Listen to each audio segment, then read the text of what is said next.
I've lived in the United States my entire life. And it wasn't until about 15 years ago when I started traveling abroad that I really understood that something is seriously wrong with the United States. Now, hear me out before I say this. It's not just because I saw other countries, it's leading up to me going out of the country and seeing other countries where even before doing that, I started to feel like this is not normal. Like this is not something that's supposed to happen at this level to quote unquote the greatest country in the world. Like certain things that are happening here just aren't supposed to be happening here. And then when I went to different countries, what I thought and the suspicions that I had were already reinforced and they were just further solidified. Now, I will say this. For transparency, about 4 years ago, I actually considered moving to a different country just because like I'm a person where the quality of life is very important to me. It's not about like flashy cars and how much money you have and all of, although those things are great. But if you have to trade in your quality of life for those things, then to me those things are all liabilities, regardless to how much people might determine it as an asset. And the thing that I see in the United States that is a really big problem that you rarely see anywhere, if at all. And this is not the only thing, because I want to share with you about 4 or 5 things. But one thing that's really unfortunate that I'm seeing in our country is that you have leaders that publicly fight each other for the world to see. What does that do?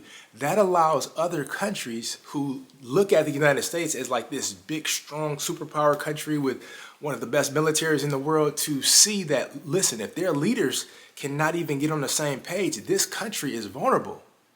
Other countries could look at us and prey on us to attack us and take us over because our leaders are not even on the same page and they publicly humiliate each other. And sometimes it doesn't matter what side you're on. It's like when you have things that are going on within your country, sometimes the best thing you could do is resolve those things within your country and not put them on full display for the world to see, because that is something that people can use to actually go against you and use against you and prey on your weakness. Because when two people are fighting, or multiple people are fighting, they're trying to find any kind of way for me to win.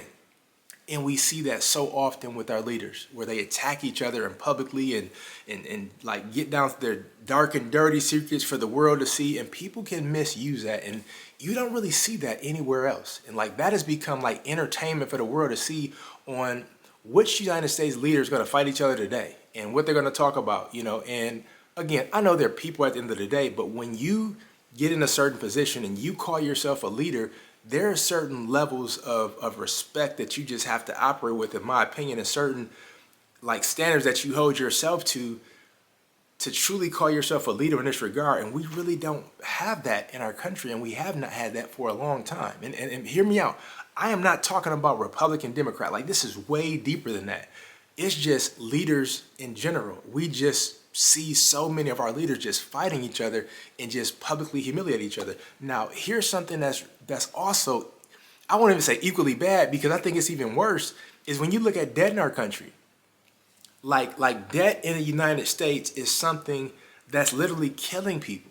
Like people don't even realize that in our country, the number one killer, according to some like research that I've done, and you look it up for yourself, is heart disease.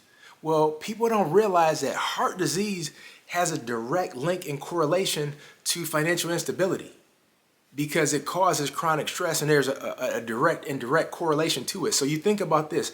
So many people in our country are dying indirectly and directly because of debt. And when you look at our country, especially when you compare it to so many other countries, our country is one of those countries just based on like what they're doing is that they love the money and they use the people. Instead of when you go to other countries, they love the people and they use the money. But we're like, this country is all about profit over people. Like whatever could be done to make more money, that is what is being done to make more money. It's like when you think about like TV and ads and all this kind of stuff, it's like we market our way to destruction. We market our way into debt, because you have all of these different companies that like they market to us constantly, you know, that we're not enough. And if we get this, then we're enough. And it's just causing us to go into this debt that's causing our quality of life to just be diminished. And then when you think about our education system, like debt from that perspective, in my opinion, it is ridiculous. It's ridiculous that people are being charged 20, 30, 40, $50,000 per semester to get a degree and a piece of paper in a field that they're not even, like there's no jobs in that field right now. So you think about this, there's no jobs in this field right now, but a person is getting a degree for a job to be available 4 years later, and they come out of debt, with $80,000, $100,000 in debt, and they don't even have a job to pay for it. That's ridiculous. And you look at so many other countries, like college is free. Medicare is free, like healthcare is free in so many other countries. And it's like, for us to have all of these resources, why can't we have something similar? I'm not saying that it has to be perfect, because no place is perfect. However, when you think about something that is a large problem and we have the resources to correct it, why won't they correct it? Because they don't want to correct it. Because so many people are putting profits over people, and it's not about correcting the problem that we see and we know what's wrong with it. We want to keep this system broken for as long as we possibly can because we're benefiting from it too much for us to change it. And that's the mindset that a lot of people have because they're putting profit over people. And even with that same regard, healthcare, like so many people are going into debt just to have medical bills that are paid. And then when you look at our healthcare system, like that's a whole nother documentary style video. If if you really understand anything about our healthcare system, we have some of the smartest doctors in the world, but it's not the doctors, it's the system. Tell me this, how can you have one of the most powerful places on the face of this earth? And you think about, there's a lot of different countries, hundreds of different countries, but the United States is the #1 consumer of all medications.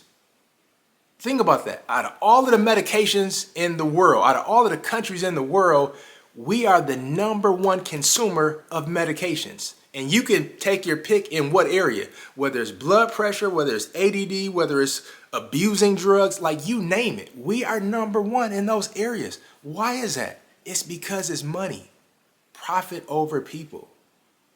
And when you think about just the health of Americans in general, we need some attention. We need our healthcare system.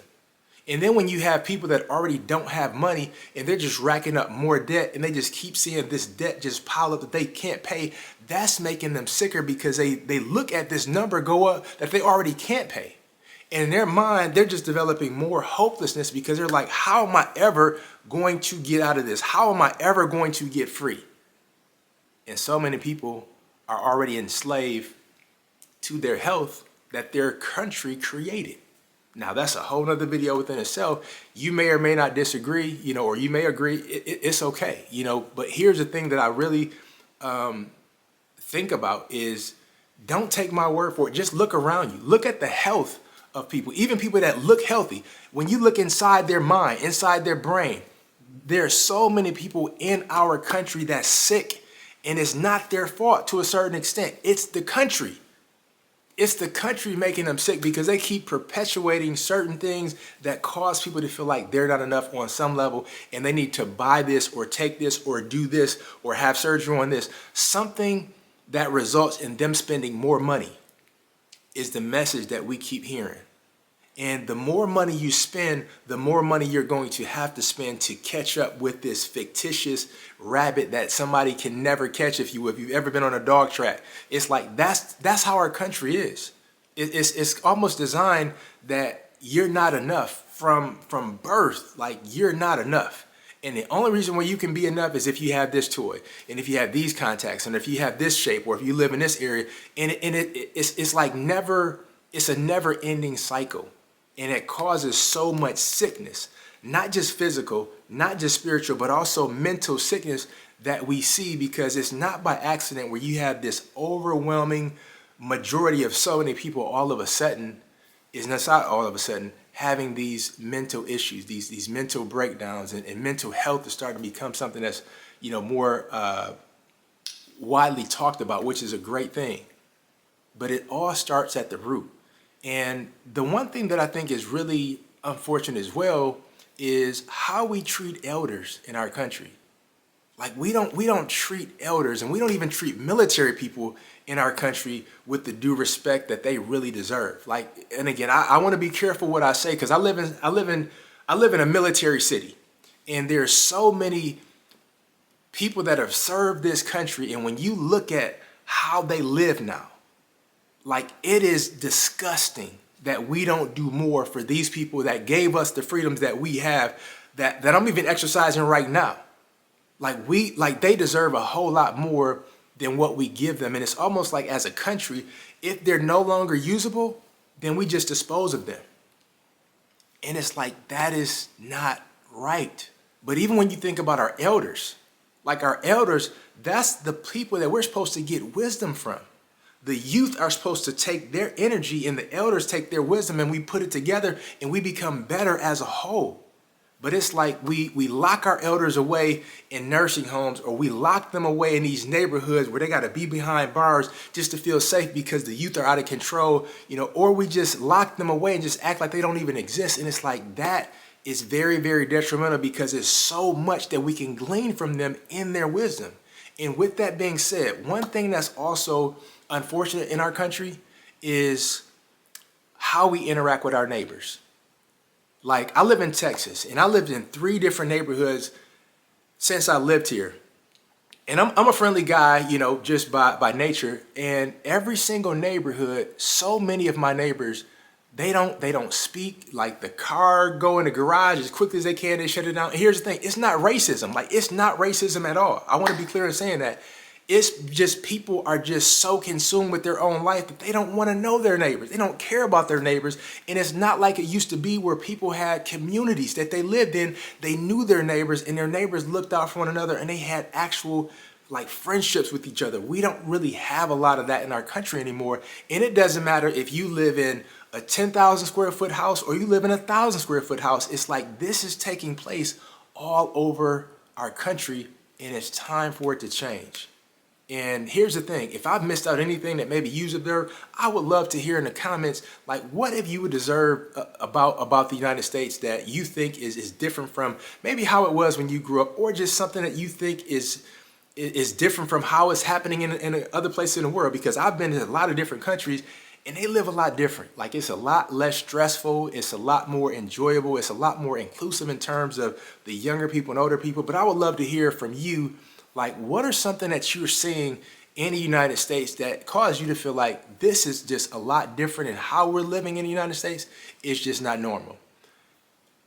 I want to hear from you. And until the next time, I look forward to seeing you in the next video. But I would love to hear from you below, and just to get your thoughts and comments on not just what I observed, but what's happening all around our country